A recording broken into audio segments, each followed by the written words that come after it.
Digestive system इसको हिंदी में बोलते हैं पाचन तंत्र। ओके, तो पाचन तंत्र मतलब कोई भी चीज़ खाते हैं उसको पचाया जाता है।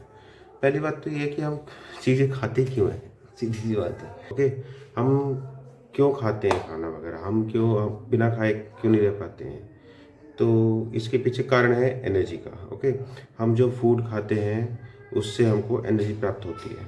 ठीक, अब एनर्जी जो होती है हमारी बॉडी के अंदर एनर्जी मिलती है हमको एटीपी के रूप में। एटीपी बनता है केमिकल रिएक्शन के जरिए, और केमिकल रिएक्शंस में केमिकल कंपाउंड्स भाग लेते हैं। ओके, और केमिकल कंपाउंड्स जब भाग ले रहे हैं, टेक पार्ट करते हैं केमिकल कंपाउंड्स, तो अब उसमें केमिकल कंपाउंड्स में मोस्टली क्या होता है, अब हमारे लिए क्या कि carbohydrates, sugar, okay, sugar, fat और प्रोटीन, ये तीन चीज़ मेनली, तीन कंस्टिट्यूएंट होता है हमारे पास में जो फूड होता है उसका, मतलब कार्बोहाइड्रेट, फैट और प्रोटीन, ये तीन कंस्टिट्यूएंट होते हैं। और नंबर 4 कह सकते हैं minerals and number 5 vitamin. Okay, तो हमारे पास 5 चीज़ें हैं ये ऐसी जिनकी हमको ज़रूरत है बॉडी के अंदर।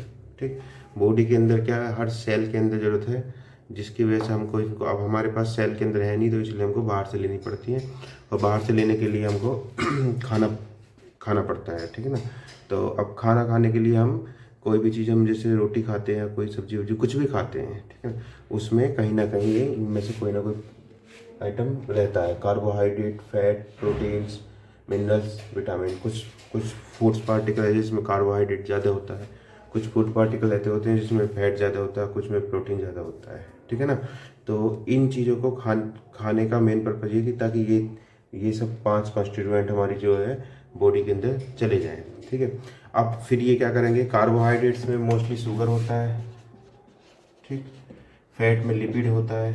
ओके, तो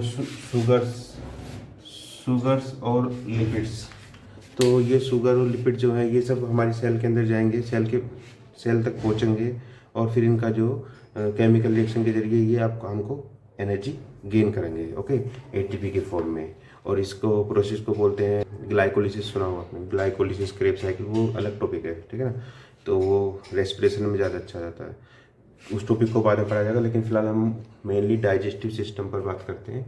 तो अब डाइजेस्टिव सिस्टम के लिए अब क्या है, हमारी बॉडी के अंदर कितनी 7 ट्रिलियन के आसपास सेल्स हैं, तो हर सेल्स को हमको ये कार्बोहाइड्रेट, ये फूड, ये पार्टिकल्स हर सेल में पहुंचना है।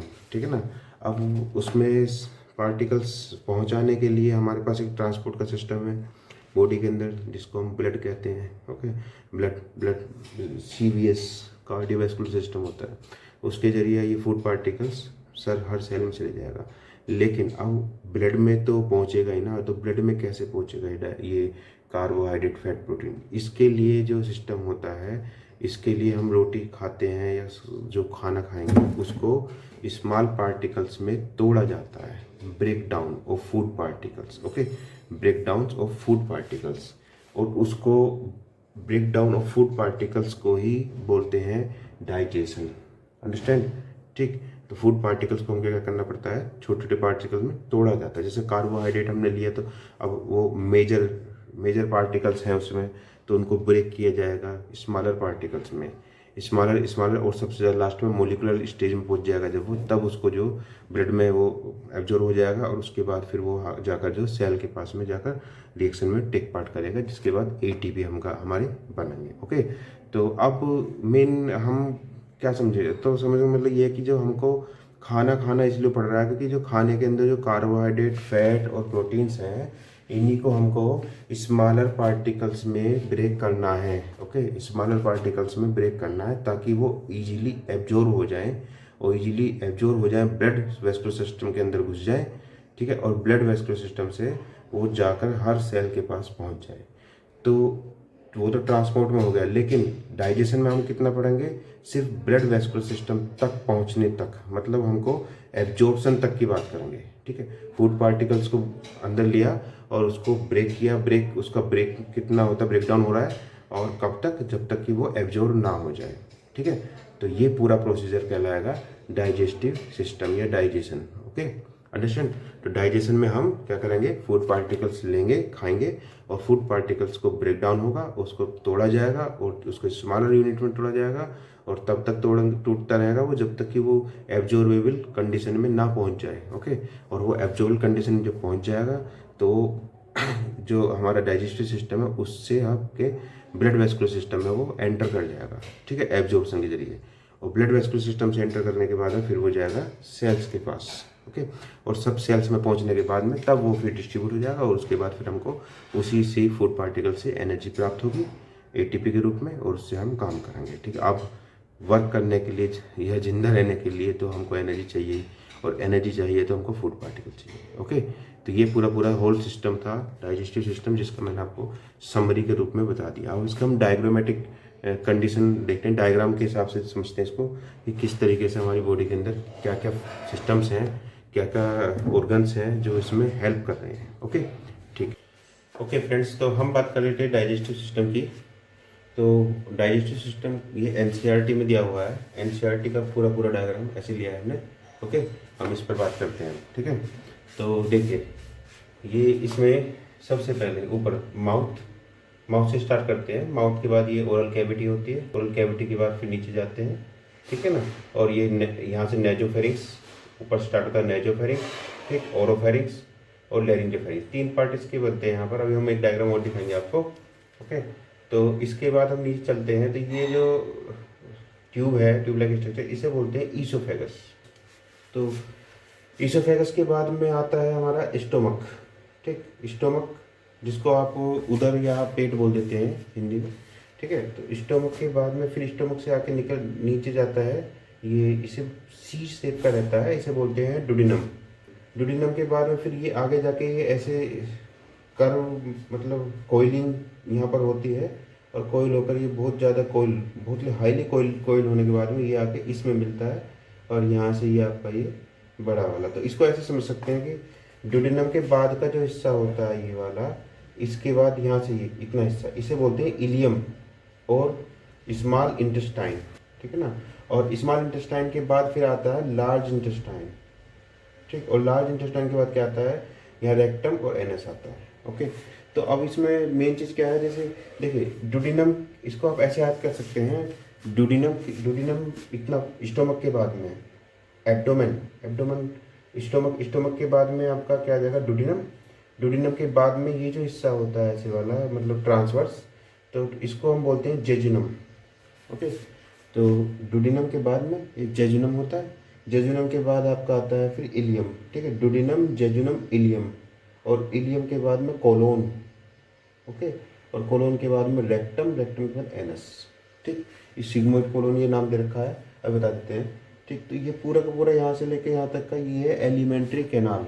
क्या है ये, एलिमेंट्री कैनाल। ओके, तो एलिमेंट्री कैनाल में हमारा जो माउथ से लेकर और एनस तक ये पूरा एक ट्यूब लाइक स्ट्रक्चर है। देखिए ये ट्यूब लाइक स्ट्रक्चर है, वहाँ से ट्यूब शुरू हुई है, और ये ट्यूब आपकी यहाँ आते आते लास्ट में जाकर ये फिनिश हो गई है। ओके, इस फूड पार्टिकल यहाँ से एंटर करता है और पूरे इसमें जाता है, ठीक है, और अल्टीमेटली लास्ट में जाकर वो फीकल मैटर में कन्वर्ट हो जाता है। और इसका ये पूरा जो रूट है, जो फूड पार्टिकल यहाँ से जाएगा, जाने के बाद में फूड पार्टिकल के जाने के बाद में ये पूरा फूड पार्टिकल अंदर गया है इसमें, ठीक है। तो इसको ये यहाँ से शुरू हुआ है, और इसमें जैसे ये जा रहा है अंदर, तो इसमें क्या होगा, इसके साथ साथ एब्जॉर्प्शन होता है। ये एब्जॉर्प्शन की बात हम कर रहे थे। एब्जॉर्प्शन कैसे होता है, जैसे स्टोमक है, स्टोमक के साथ ये दीवार, इसकी वाल है, स्टोमक की वाल, इस वाल पर आपका जो यहाँ पर ब्लड वेसल्स होंगी, ठीक है, ब्लड वेसल्स होंगी, तो यहाँ से फूड पार्टिकल आया और यहाँ से इसमें से एब्जॉर्ब हो गया, ब्रेक हुआ, उसके बाद एब्जॉर्ब हुआ, एब्जॉर्ब होने के बाद फिर वो नीचे गया, और फिर इसमें एब्जॉर्प्शन यहाँ से चालू हो जाता है। ये पूरी जो एलिमेंट्री कैनाल है, इसके साथ साथ में महीन, बहुत बारीक ब्लड वेसल्स जाती हैं, जिसके अंदर ये फूड पार्टिकल जो है आपको एब्जॉर्ब कराना है, ठीक है ना, एब्जॉर्ब करता है इसके अंदर। यहाँ भी एब्जॉर्प्शन, इधर भी एब्जॉर्प्शन, सब जगह एब्जॉर्प्शन होता है।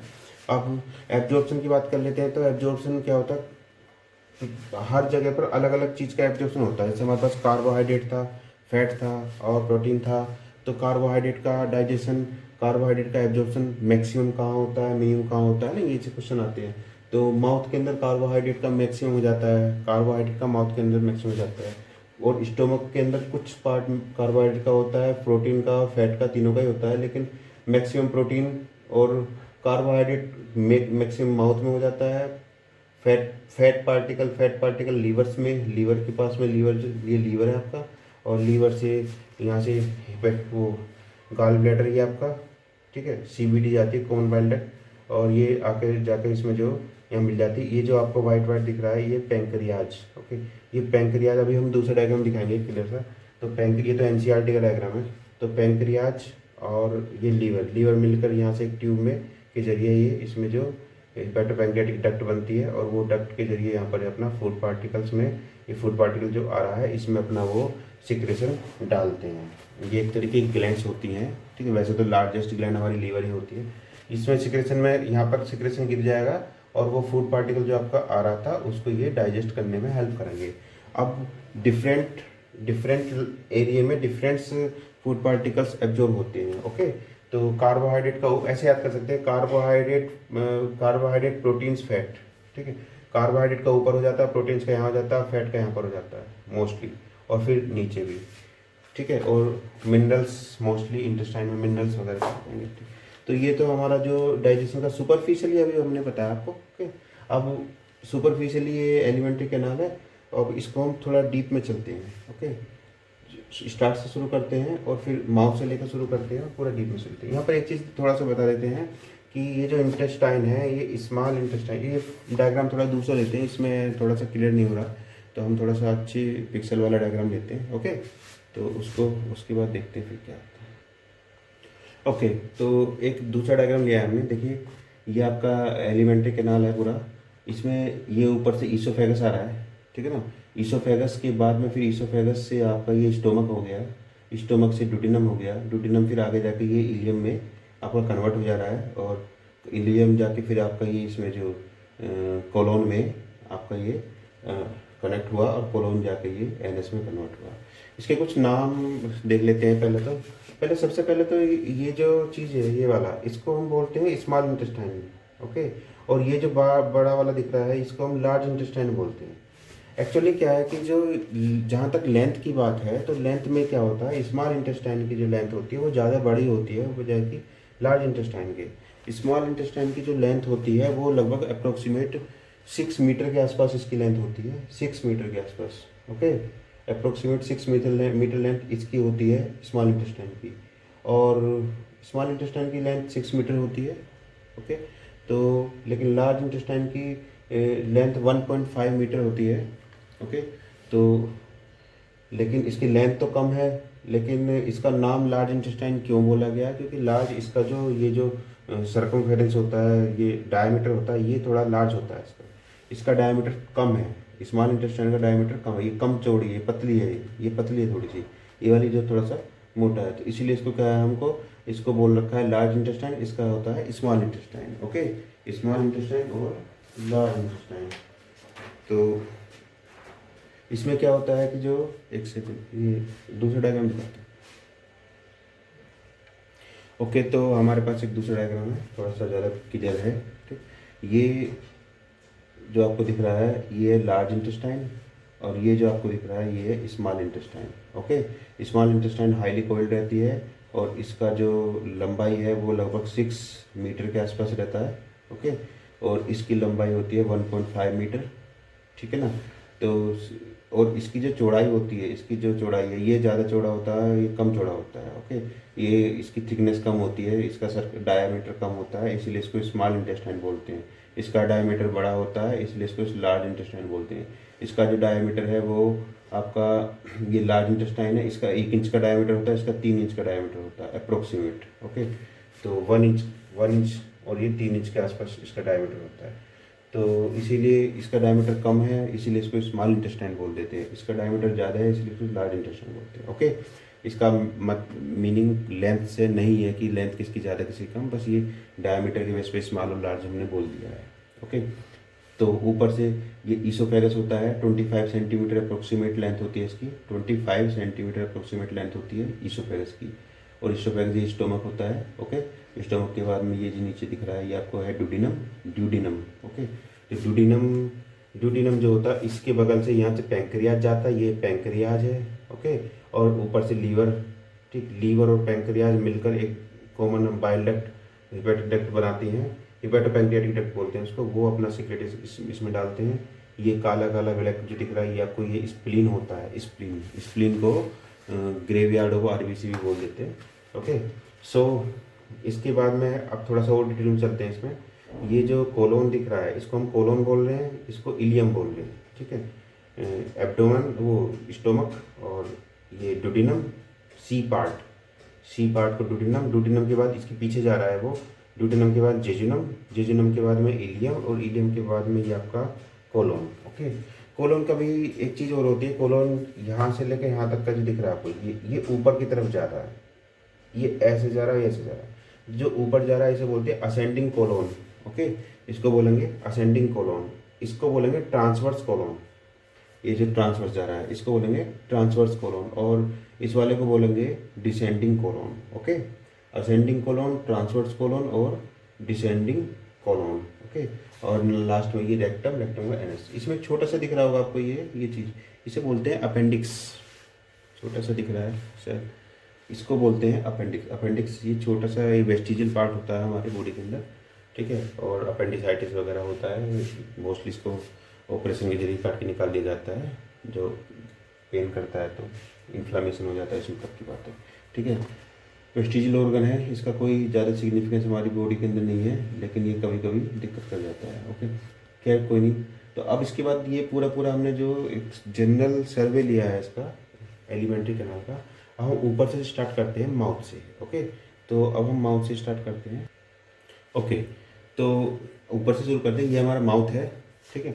तो माउथ को, ये पूरी कैविटी को बोलते हैं बक्कल कैविटी बोल देते हैं इसको, buccal cavity, repeat, buccal cavity, okay.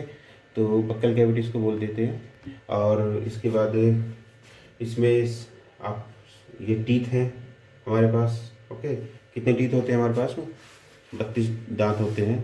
और इसमें टीथ का मैं अलग से बताता हूँ, ओके। ये थोड़ा सुपरफिशियल बात कर लेते हैं। ये लिप्स हो गया, ये टीथ हो गया, ये टंग हो गई आपके। ये जो आपको ये लटका हुआ सा है छोटा सा, इसे बोलते हैं ऊला, ओके। ये ऊला जो होता है इसका बहुत बड़ा सिग्निफिकेंस है। ये क्या होता है, ऐसे घंटी के आकार का लगा होता है, कि जैसे क्या होता है जब हम खाना खाते हैं तो खाना खाने के साथ में जब खाना फूड पार्टिकल अंदर जाएगा इसमें, तो फूड पार्टिकल इसको क्या करेगा, पुश करेगा। तो पुश करने से क्या होता है, ये आपका जो ऊपर जो इसके ऊपर की तरफ नेजोफेरिंक्स का जो ओपनिंग होता है उस ओपनिंग को ये बंद कर देता है 2 सेकंड के लिए। तो जिससे क्या होता है, ऊपर से हवा नहीं जाएगी, फूड पार्टिकल आसानी से नाक में नहीं घुसेगा, ठीक है ना। फूड पार्टिकल्स सीधा आपको जो एलिमेंट्री कैनाल के अंदर घुस एंट्री कर जाएगा। तो ये इसीलिए इसका सिग्निफिकेंस होता है। इसमें ये जो ऊपर की तरफ ये दिख रहा है आपको, इसे हार्ड पैलेट बोलते हैं और soft palate, hard palate, soft palate. इसमें कुछ उभार से होते हैं, इसको रोगी बोलते हैं, ठीक है ना, रोगी और वैलम, ये इसके उभार बोले जाते हैं। तो हार्ड पैलेट और सॉफ्ट पैलेट, ओके। इसके बाद में फिर इसमें यहाँ छोटे छोटे से 2 दिख रहे होंगे आपको, इन्हें बोलते हैं टॉन्सिल। ये टॉन्सिल होते हैं, पैलेटाइन टॉन्सिल बोल सकते हैं इसको। और ये टॉन्सिल का बहुत बड़ा वो है कि जब भी कोई इन्फेक्शन होता है तो सबसे पहले ये टॉन्सिल फूल जाते हैं, ओके। इसमें इन्फ्लामेशन हो जाता है, ठीक। इससे हमें पता लगा कि भाई ये कोई इन्फेक्शन है नहीं है, ओके। तो ये पूरा था। ये जो मसल दिख रही है आपको ये वाली, ये बक्सीनेटर मसल बोल देते हैं इसको। बक्सीनेटर मसल हो गई, टंग हो गया। अब हम इसमें बारी बारी चलते हैं, पहले टीथ चलते हैं फिर टंग चलते हैं, ओके। पहले हम टीथ चलेंगे फिर टंग चलेंगे, ओके। तो सबसे पहले टीथ की बात करते हैं। ये एनसीईआरटी का डायग्राम है, थोड़ा सा रफ डायग्राम है, हल्का सा सुपरफिशियली हम देख लेते हैं। ये टीथ हमारे पास में है, ओके। तो टीथ को हम 4 पार्ट में डिवाइड कर सकते हैं, incisor, canine, premolar and molar, okay. Incisor, canine, premolar and molar, ये सबसे मेन चीज़ें हैं। 4 पार्ट में डिवाइड कर सकते हैं। इंसीजर जो होता है ये इंसीजर हो गया, ओके। इंसीजर एक उसमें सिंगल रूट होती है, सिंगल रूटेड कह सकते हैं इंसीजर, ठीक है ना। और कैनाइन भी सिंगल रूटेड होगा। अब इसके बाद प्रीमोलर में डबल रूटेड होते हैं, और इसमें जो 4 रूट हो सकते हैं मोलर में, ओके। तो इसमें ये जो ये देखा है आपका सॉकेट, इस सॉकेट में आपका ये टीथ जड़ा होता है, दांत जड़ा होता है सॉकेट में। तो सॉकेट ऑफ जा बोल सकते हैं इसको, ठीक है। हमारे जो दांत होते हैं वो थीकोडोंट में आ जाते हैं। तो इसके खैर वो तो कई सारे क्लासिफिकेशन है, बताते हैं, होमोडोन, थीकोडोन, बहुत सारी चीज़ें उसमें। ठीक है, बारी बारी चलते हैं। तो सबसे पहले क्या नाम था, काउंट की बात कर लेते हैं। तो काउंट हमारे पास क्या होता है, 32 टीथ होते हैं, 32 दांत होते हैं, जिसको इसका फॉर्मूला होता है। और फॉर्मूला होता है, अब हम फॉर्मूला फिर उसको बोर्ड में बताएंगे, 21-23 करके फॉर्मूला होता है। ठीक है, अब इसमें एक चीज़ ध्यान रखने वाली बात क्या है कि टीथ जो होते हैं, इसमें क्वेश्चन नीट के अंदर जो क्वेश्चन आता है वो ये आता है कि मिल्क टीथ कितने होते हैं। मेनली यही आता है मिल्क टीथ। तो मिल्क टीथ जो होते हैं वो आपके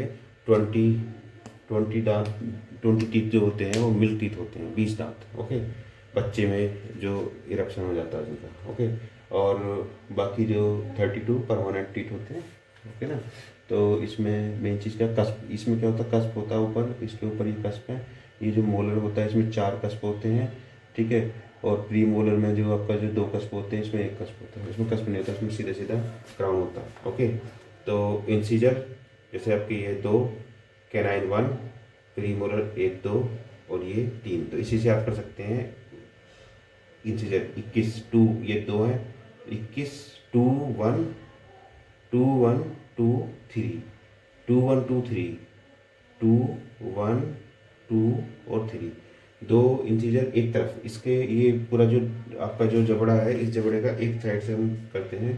तो 2 1 2 3 ये आपका डेंटल फॉर्मूला होता है। ओके, 2 1 2 3 इधर है तो 2 1 2 3 इसके ऊपर हो जाएंगे।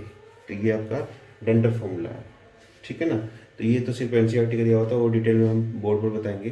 ठीक, अभी तो फिर बस सिर्फ डायग्रामेटिकली हम बता रहे हैं आपको। ओके, तो ये हमारे पास एक दांत का फॉर्म वो डायग्राम है। इसको देखिए ऐसे अरेंज होते हैं सारा टीथ। तो इन्होंने जो ये टीथ लिया हुआ है, ठीक है, तो इन्होंने मोलर टीथ का एक डाइसेक्शन किया है। तो मोलर टीथ की एक एनाटोमी बताई है। ठीक है, सबसे पहले तो ये देखो, ये आपको जिससे दिख रहा है आपको, ये बोनी पार्ट है। ओके, जबड़े का जो बोनी पार्ट होता है। ठीक है ना, इसको ये बोन है।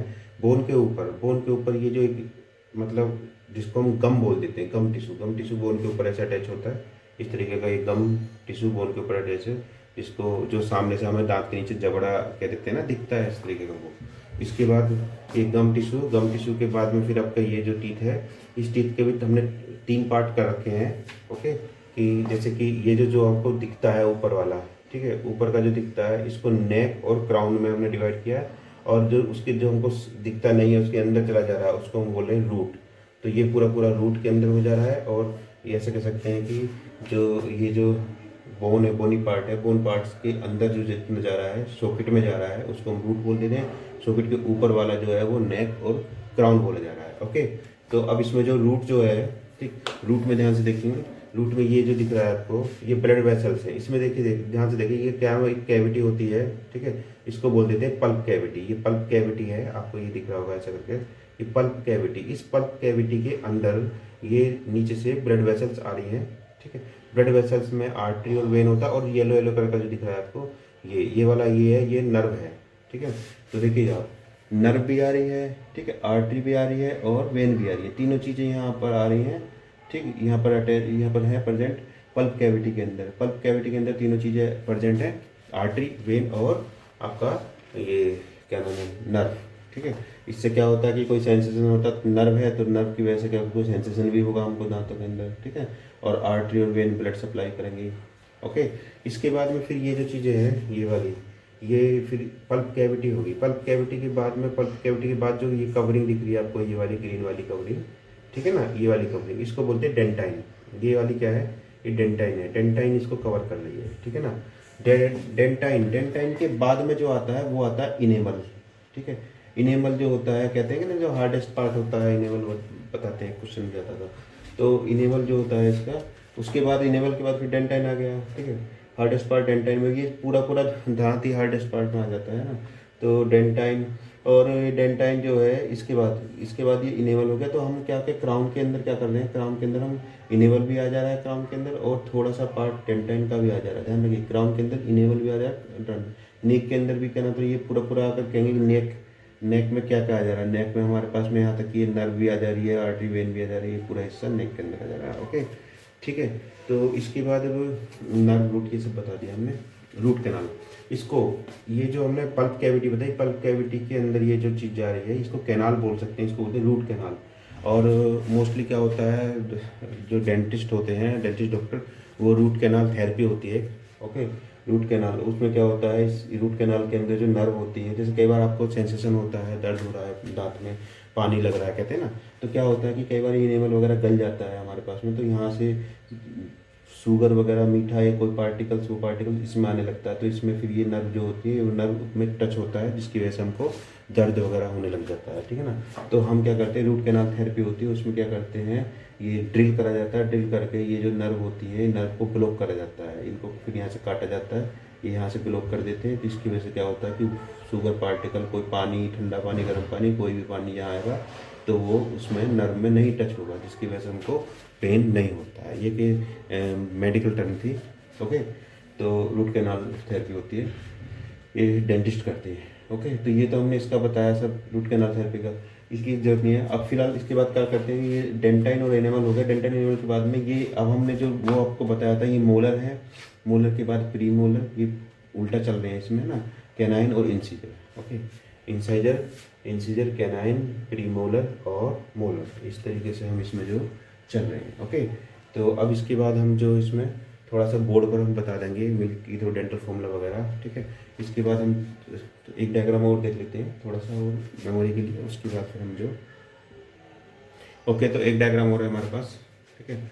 ये बिल्कुल सेम ही है डायग्राम, ये बोनी सॉकेट हो गया, ठीक, इनेमल हो गया ऊपर, इसको ये हम गम बता रहे थे, गम को फिर इनको कुछ जिंजीवा भी बोल देते हैं कुछ बुक्स में। ओके, तो इनेमल के बाद डेंटाइन हो गया, डेंटाइन के बाद ये पल्प कैविटी, ये पल्प कैविटी हो गया आपके पास में, पल्प चैम्बर हो गया, ठीक है ना। रूट कैनाल, देखिए रूट कैनाल, ये रूट कैनाल आपका हो गया, ठीक है ना। और इसके बाद यहाँ पर एक एक्सेसरी कैनाल भी बता रहे हैं, कभी कभी हो जाता है, जिसके ब्लड सप्लाई के लिए है ये, और कुछ नहीं है। और इसके बाद ये जो दिखा रहे हैं, इसको एपिकल फोरामेन बोल रहे हैं, एल्वियोलर बोन बोल रहे हैं इसको। ओके, यहाँ पर एक चीज़ और है कि ये जो अटैचमेंट है, ये पल्प है, ठीक है ना, और पल्प कैविटी, और ये जो वो था, क्या कहते हैं इसको, ये गम, तो इससे इसको अटैच करने के लिए यहाँ पर एक चीज़ है, इसे बोलते हैं सीमेंटम। सीमेंटम है क्या, मतलब इनको अटैच करने के लिए, ठीक है ना। ये लिगामेंट को बोले पेरिडोंटल लिगामेंट। पेरिडोंटल इसलिए बोल देते हैं क्योंकि ये जो आपका जो डेंटाइन है, डेंटाइन के बाहर की तरफ लिगामेंट है, इसलिए पेरिडोंटल लिगामेंट बोलते हैं। ओके, तो ये सब चीज़ें हैं, ये क्राउन हो गया, ये नेक हो गया, ये रूट हो गया, ये पूरा पूरा टीथ का हमारा जो डायग्राम कुछ क्लियर हो गया होगा। ओके फ्रेंड्स, तो ये सब हमारा जो प्रोजेक्टर था, ठीक है, प्रोजेक्टर पर हमने सब दिखा दिया। थोड़ा सा बोर्ड पर बात कर लेते हैं। ओके, तो हम बात कर लेते हैं डाइजेस्टिव सिस्टम की, और डाइजेस्टिव सिस्टम में टीथ चल रहा था हमारा, क्योंकि सब कुछ समरी मैंने बता दिया था, तो टीथ का थोड़ा लिखवाना है। ओके, तो टीथ हमारे पास में क्या होता है कि हमारे पास 4 तरीके के टीथ होते हैं, incisor, canine, premolar and molar. Okay, 4 तरीके के टीथ होते हैं हमारे पास में। Number 1 incisor. ओके, ये ओके, तो 4 हमारे पास तरीके के दांत होते हैं। देखिए, अब हम, एक होता है dental formula. Dental formula, dental formula हम कैसे कैलकुलेट करते हैं कि हमारे पास में इस पूरा नीचे वाला जबड़ा है, ऊपर वाला जबड़ा है, तो नीचे ऊपर जबड़े को हमने दो भागों में डिवाइड कर दिया, नीचे वाले को, ठीक है, हाफ में, ये हाफ और ये हाफ, ठीक है। तो ऐसे कर सकते हैं 1 2 3 और 4, कुल मिला के 4 हाफ हमारे पास मिलकर ये पूरे 32 दांत हमारे हो जा रहे हैं, ठीक है। तो एक हाफ को हमने ऐसे स्टार्ट किया है, यहाँ से स्टार्टिंग करके, तो यहाँ पर कितने हमारे पास में 2 आए, ठीक है, 2 क्या इंसीजर, तो हमारे पास एक हाफ में कितने इंसीजर थे, 2 इंसीजर आए हैं। और कैनाइन कितने आए हैं हमारे पास में, एक कैनाइन आया है, और एक कितना आया है, प्रीमोलर कितना है आपके पास में, 2 प्रीमोलर आए हैं, और मोलर कितना है आपके पास, 3। ओके, तो कुल मिला के ये हमारा जो 2 1 2 3 एक फॉर्मूला होगा इधर का, ठीक है। ये 2 1 2 3 इधर है, तो इतना ही इधर होगा, इतना ही ऊपर, इतना ही ऊपर। तो हम ऐसा कर सकते हैं 2 1 2 3, ये नीचे वाला और ऊपर वाला, इसको हमने ले लिया, उसको मल्टीप्लाई कर देंगे 2 से, तो ऐसे लिख सकते हैं। डेंटल फॉर्मूला क्या होता है, 2 1 2 3 अपॉन 2 1 2 3 इंटू 2। क्यों किया 2 से, क्योंकि देखो 2 1 2 3 हमारे पास में यहाँ थे, ओके, और इसके जस्ट ऊपर भी 2 1 2 3 हमारे पास में है, और ऐसे ऐसे कितने हो गए 2, तो इसलिए इसको 2 से मल्टीप्लाई कर दिया। तो टोटल करके कितना जाता है, देखिए जरा, ये आ गया आपके पास 3 और 2 5 6 2 8, ये 8 और 8 8 8 16 दूनी 32, तो कितना आ गया टोटल, कितना आ गया 32 टीथ। ओके, ये डेंटल फॉर्मूला है। ये डेंटल फॉर्मूला हमारा जो एडल्ट का डेंटल फॉर्मूला, एक होता है मिल्क टीथ फॉर्मूला, ओके, एक होता है milk teeth formula, milk teeth और फॉर्मूला। ओके, तो मिल्क टीथ फॉर्मूले में क्या करते हैं हमारे पास में, उसमें जो दूध के दांत होते हैं बच्चों के वो कितने होते हैं, देखिए हमारे पास यहाँ तो 32 हैं। मिल्क टीथ कितना होता है पहले ये समझ लीजिए। मिल्क टीथ हमारे पास स्टूडेंट वो छोटे बच्चों के पास में होता है 20 टीथ होते हैं, मिल्क टीथ होते हैं 20 दांत, है ना, जो कि इरेप्ट हो जाते हैं, मतलब आते हैं और वो टूट जाते हैं, उसके बाद फिर नए दांत आते हैं उसके पास, ठीक है ना। तो 20 दांत होते हैं बच्चे के, छोटे बच्चे के। तो उसका एक फॉर्मूला होता है, डेंटल फॉर्मूला, इसका भी मिल्क टीथ फॉर्मूला ये ऐसा होता है 2102 अपॉन 2102, ओके 2102। तो हमारे पास में ये एक फॉर्मूला है, ध्यान से देखिए जरा इसमें क्या क्या समझ में आया इससे। ये मिल्क टीथ फॉर्मूला बताया हमने इंटू 2। तो इंसीजर 2 थे, 2 ही है, ठीक है, कैनाइन 1 है, और यहाँ पर ये कितने थे, प्रीमोलर 2 है, यहाँ 0 प्रीमोलर, मतलब प्रीमोलर, ओके, प्रीमोलर एब्सेंट रहते हैं, ये क्वेश्चन आया है, ओके। प्रीमोलर एब्सेंट रहते हैं, मोस्ट इंपोर्टेंट क्वेश्चन बन रहा है यहाँ पर, premolar absent in childrens, okay. तो चिल्ड्रंस में ये अप्रोक्सीमेट एज जो होती है वो 10 से नीचे, 10 साल से नीचे के लिए, 10 साल तक सारे जितने भी टीथ होते हैं सब इरेप्ट हो जाते हैं, जितने मिल्क टीथ होते हैं, ठीक है। तो मिल्क टीथ फॉर्मूला समझ में आया आपके, इसको थोड़ा सा समराइज कर देते हैं।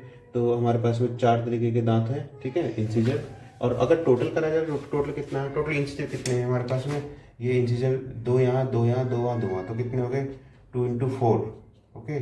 तो कितना हो गया 8। तो ओके हमारे पास 32 दांत इस तरीके से टोटल आ जाता है। ये था डेंटल फॉर्मूला हमारे पास। अब डेंटल फॉर्मूला में एक चीज़ और, एक इस क्वेश्चन एक और बनता था कि जो ये प्रीमोलर होता है, प्रीमोलर और मोलर, मोलर में होते हैं 4 कस्प, ओके, मोलर में होते हैं 4 कस्प, ओके। इसमें प्रीमोलर में कितने होते हैं 2 कस्प, ओके। तो प्रीमोलर में 2 कस्प होते हैं, मोलर में 4 कस्प। ये कस्प का मतलब क्या होता है, उभार होता है छोटा सा, ठीक है ना। तो 4 कस्प 2 कस्प, 4 कस्प मतलब अभी उसमें डायग्राम मैंने दिखाया था, ठीक है ना, ऐसा करके रहता है 4 कस्प का, उसमें फिर सिर्फ 2 कस्प रहता है, ओके। ये प्रीमोलर, उस प्रीमोलर, ये मोलर, इस तरीके का हमारे पास ये सिस्टम है, ओके। तो अब हम इसमें जो ये पूरा हमने बता दिया है, ठीक है, इंसीजर, कैनाइन, प्रीमोलर, मोलर सब हो गया, मिल्क टीथ भी हो गया, सही रिलेटेड। तो हम वुमेन की बात करते हैं। तो वुमेन्स में जो है आदमी के अंदर जो दांत होते हैं उनका टाइप क्या होता है, सबसे पहला थीकोडोंट होते हैं, ऐसे आप कर सकते हैं थीकोडोंट। और थीकोडोंट का मतलब क्या होता है कि वो जो जा सॉकेट में फिक्स रहते हैं, जा का जबड़े का जो सॉकेट होता है उसमें दांत फिक्स होते हैं, ठीक है ना, डीप फिक्स, ओके। तो फिक्स्ड इन जा सॉकेट, ओके, जा सॉकेट में ये आपका जो है फिक्स रहेगा, इसे हम थीकोडोंट बोल देते हैं।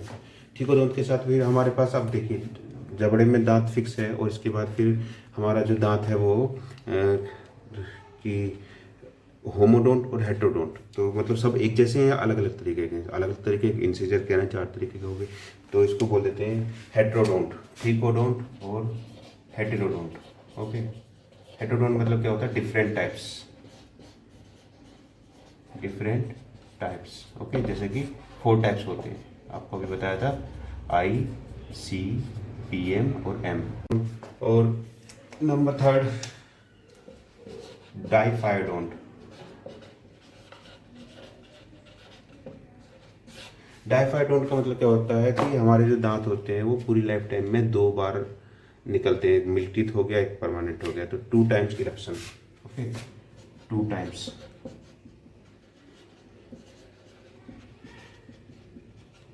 ओके। जो मिल्क टीथ है वो एक बार गिरेगा, फिर परमानेंट आएगा, फिर वो भी गिर जाएगा बाद में जाके, तो 2 बार हमारे जो दांत पूरी लाइफ टाइम में निकलेंगे, ठीक है ना। तो इसीलिए क्या है कि इसको बोलते हैं डाइफाइड। तो ये हमारे पास में ये पूरा वुमेन के लिए है, ध्यान रखना 3 तरीके से हम इसको क्लासीफाई कर सकते हैं, ठीक है, ओके। होप ये समझ में आया हो आपके सब। आज बायो का मेरा इसमें जो पहला लेक्चर था बायो का, ठीक है ना, तो उस हिसाब से आप देखिए, कुछ कमियाँ हो तो बताइएगा, ओके। और सब्सक्रिप्शन करना है और लाइक भी करना है, ठीक है। और thanks very much, thanks for watching. Next time इससे भी अच्छी वीडियो बनाएंगे, आप थोड़ा सा कॉन्फिडेंस बढ़ाएं, ठीक है ना। तो लाइक्स मुझे ज़्यादा मिलेंगे तो मैं और अच्छी वीडियो बनाऊंगा, okay. Thank you very much, good bye.